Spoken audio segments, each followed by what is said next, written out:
मार्गदर्शन परीक्षा दृष्टि में हम आपके बीच में उपस्थित हैं बहुत ही महत्वपूर्ण टॉपिक के साथ, जो विविध प्रतियोगी परीक्षाओं के लिए बहुत खास महत्व रखता है। इसकी खास अहमियत है मानव नेत्र, ह्यूमन आई। मानव नेत्र की रचना, उसकी क्रियाविधि और उसमें उत्पन्न दोष से जुड़े सवाल पूछे जाते हैं। तो सबसे पहले हम जानेंगे मानव नेत्र की बनावट कैसी है।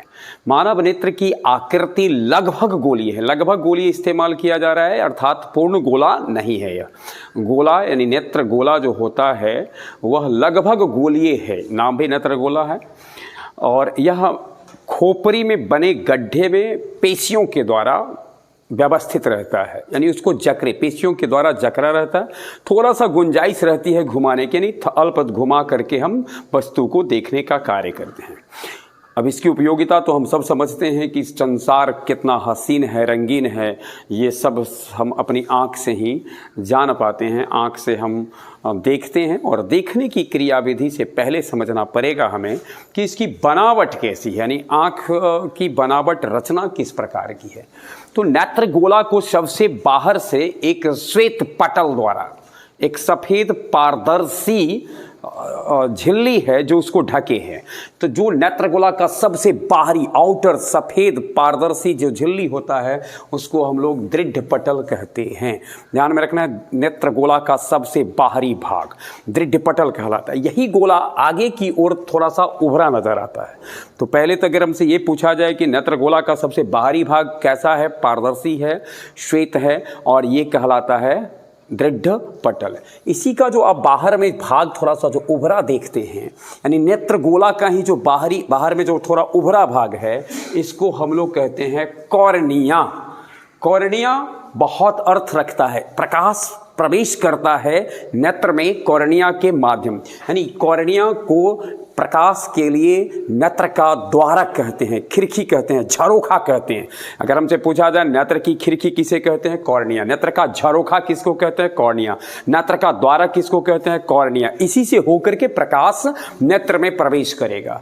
और ध्यान में रखना है कि यह इसके यानी कॉर्निया को जब हम लोग मानव के द्वारा जो सुनते होंगे कि नेत्रदान किया गया है, तो नेत्रदान में कॉर्निया ही दान किया जाता है। कॉर्निया के ठीक पीछे आए, यानी हम दृढ़ पटल के अगले भाग को कॉर्निया कहते हैं, और इसके पीछे आएंगे तो हमको एक वृत्ताकार, ये समझिए वृत्ताकार एक पर्दा की तरह दिखाई देता है, जिसके बीच में देखेंगे तो एक छोटा सा छिद्र रहता है।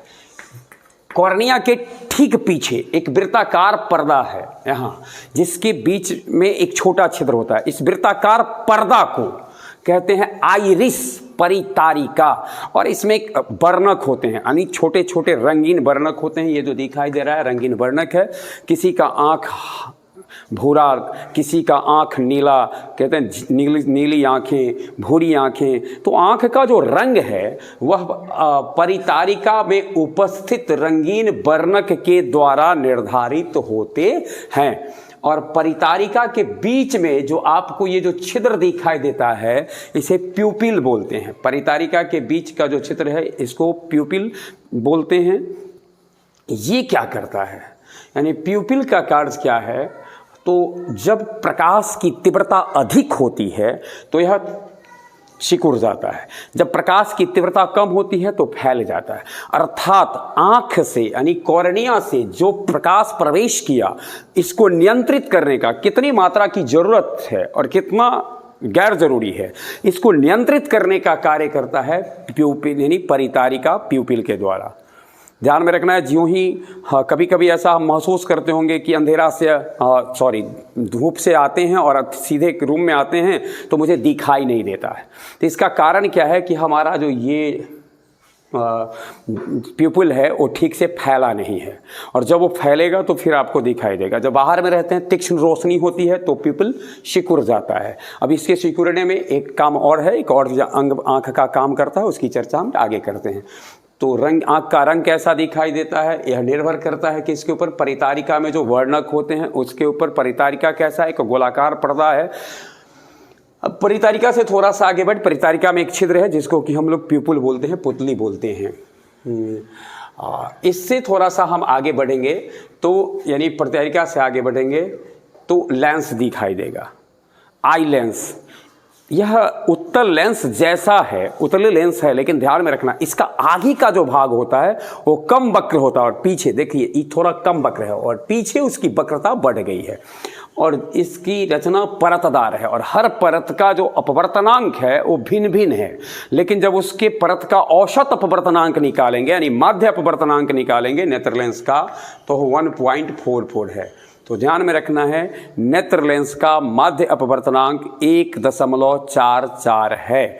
इस नेत्र लेंस को जकड़े हुए कौन है, यानी आंख में, आंख के साथ उसको जो जकड़े है वो है, उसको कहते हैं पक्षमाभी पेशियां, अंग्रेजी में सिलियरी मसल्स बोलते हैं। पक्षमाभी पेशियां इसको जकड़े है। और अभी हमने जो थोड़ा सा देर पहले जिक्र किया, ये भी नेत्र लेंस को जब जकड़ता है, यानी कहने का अभिप्राय है कि यहाँ से जो है प्रकाश आया प्यूपुल से वो पड़ेगा नेत्र लेंस पर, नेत्र लेंस को जकड़े हुए रहता है पक्षमाभी पेशियां।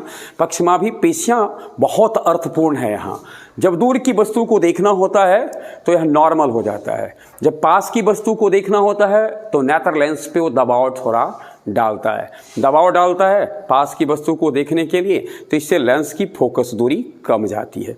दूरी स्थिति को देखना है तो उस पर से अपनी वो ढीला छोड़ता है, फोकस दूरी नेत्र लेंस की बढ़ जाती है।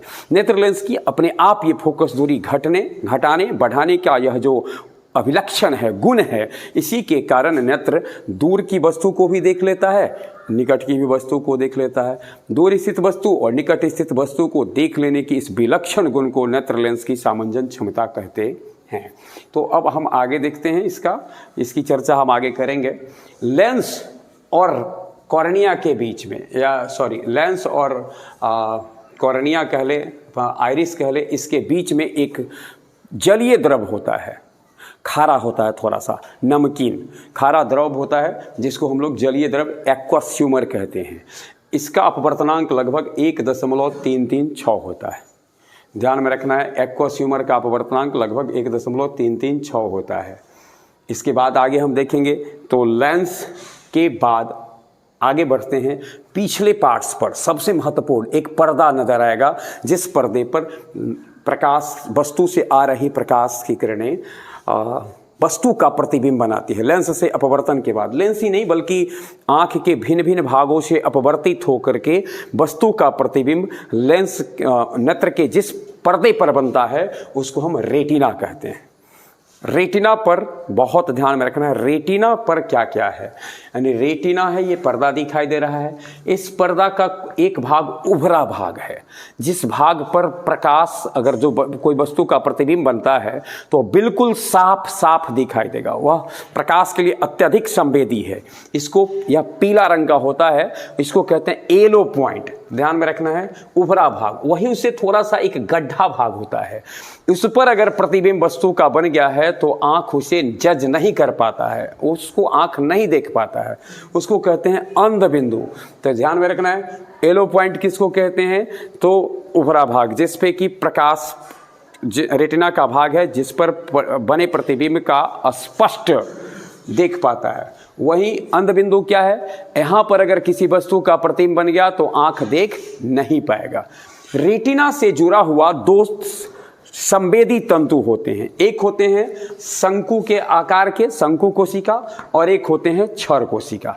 हम किसी वस्तु का रंग लाल, पीला, नीला, हरा जो जान पाते हैं, समझ पाते हैं, हमारा मस्तिष्क जो इसको ऑब्जर्व कर पाता है, इसका कारण होता है शंकु कोशिका। रेटिना से जुड़े शंकु कोशिका के कारण, हमसे अगर ये पूछा जाए कि किसके कारण आप रंगों की पहचान कर पाते हैं, शंकु कोशिका के कारण।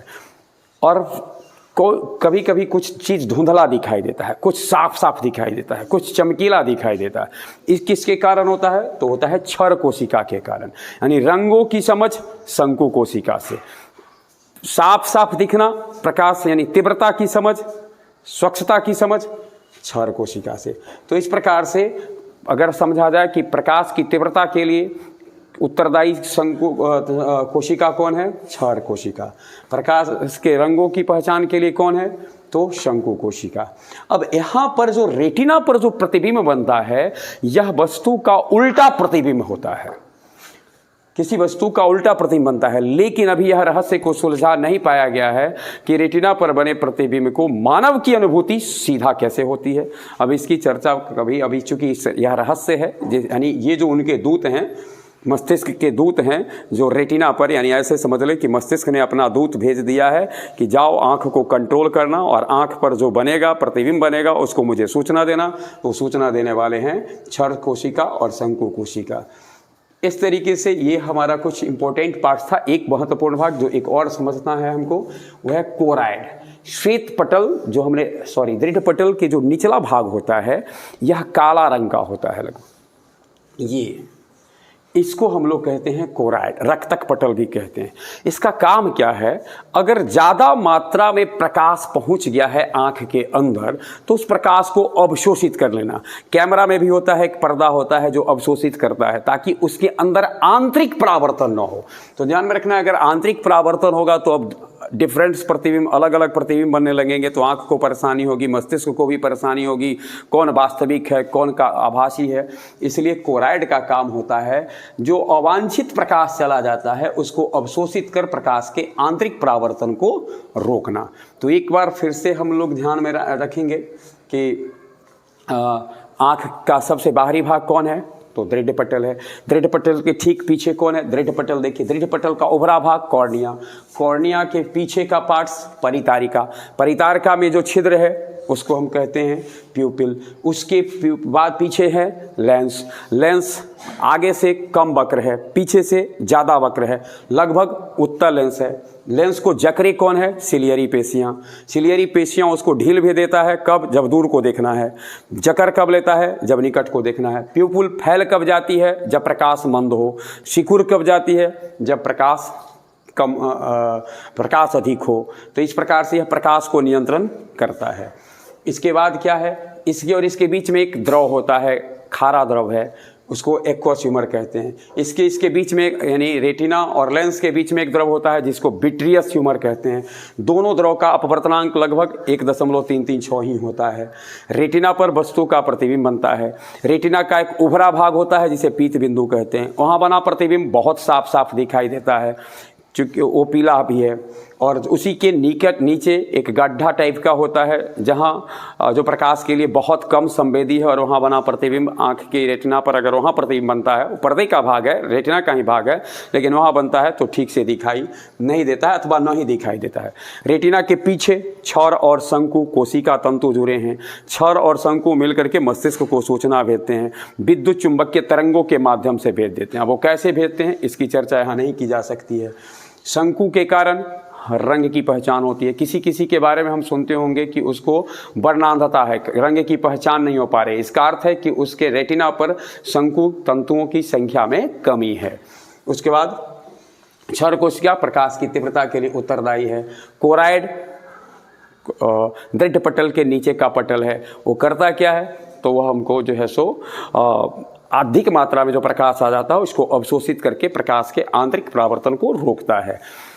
बहुत ध्यान में हमको ये रखना है कि कॉर्निया, आँख नेत्रदान जब होता है तो कॉर्निया दान किया जाता है। कॉर्निया को खिड़की कहते हैं आँख की, झरोखा कहते हैं, द्वारक कहते हैं। क्यों कहते हैं, क्योंकि प्रकाश इसे प्रवेश करता है। ये था हमारा आँख की बनावट और उसके क्रियाविधि। अब हम देखते हैं आँख के से जुड़े हुए जो प्रमुख बिंदु हैं इसको।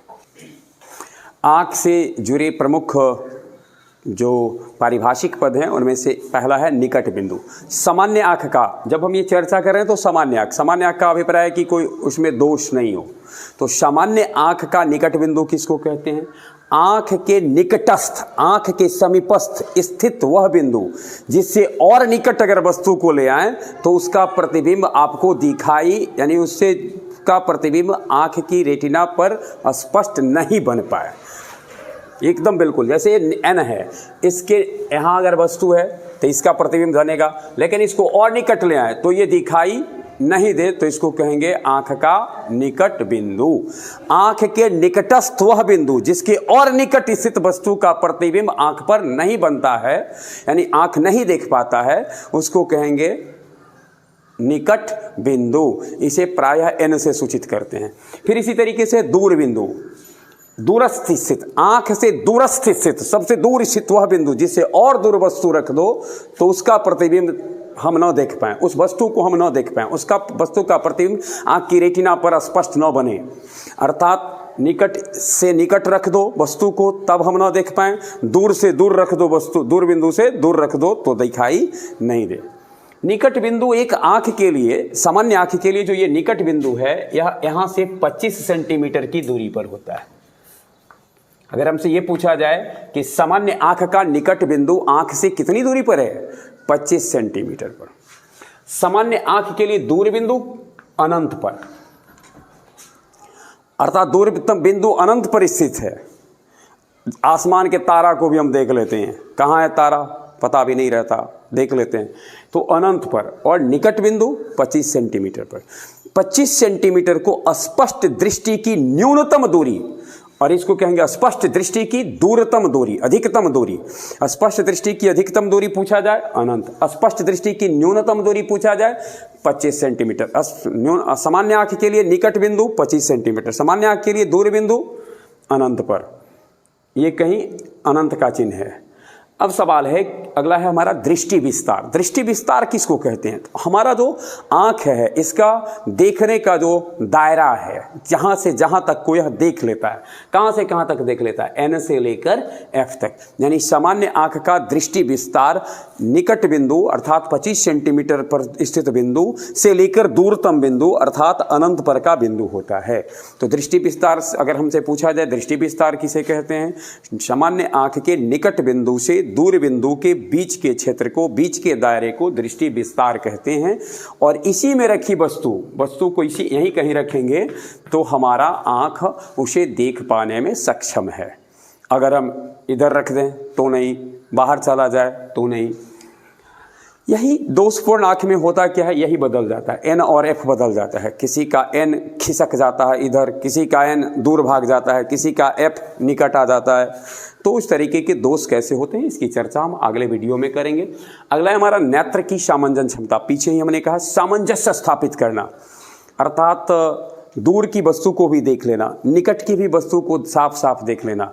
नेत्र की यह विशेषता ही सामंजस्य क्षमता है। इसके लिए करता क्या है, तो लेंस की फोकस दूरी को स्वतः ही परिवर्तित कर, स्वतः ही बढ़ाकर घटाकर दूर स्थित वस्तु, निकट स्थित वस्तु, दोनों ही स्थित वस्तु को देख लेता है। इस गुण को, इस विशेषता को नेत्र की सामंजस्य क्षमता कहते हैं। अर्थात नेत्र की वह क्षमता, नेत्र की वह विशेषता जिसके कारण नेत्र अपने लेंस की फोकस दूरी को परिवर्तित कर दूर की वस्तु और निकट की वस्तु दोनों को ही स्पष्ट देख लेता है, नेत्र लेंस की सामंजस्य क्षमता या नेत्र की सामंजस्य क्षमता कहलाता है। और इसमें उसे मदद कौन करता है? सिलियरी मसल्स, सिलियरी पेशियां मदद करता है। जब व्यक्ति बूढ़ा हो जाता है तो सिलियरी पेशियों में, यानी जैसे जैसे उम्र बढ़ते है जाता है, सिलियरी पेशियों में खिंचाव आता है, इसलिए सामंजस्य क्षमता धीरे धीरे घटते जाती है और औसतन 40 साल 42 साल से ऊपर के लोगों को चश्मा की ज़रूरत पड़ जाती है। इसका कारण होता है सिलियरी पेशियों में खिंचाव आना। अगला हमारे नेत्र लेंस की क्षमता। लेंस की क्षमता लेंस की फोकस दूरी का व्युत्क्रम होता है। तो सामान्य आंख की निकटतम जो इसका की जो क्षमता है, लेंस की क्षमता को डायोप्टर में मापते हैं, जिसकी चर्चा हम बाद में करेंगे। ध्यान में हमें रखना है लेंस की क्षमता और लेंस की फोकस दूरी का व्युत्क्रम होता है, जहां फोकस दूरी मीटर में होना चाहिए।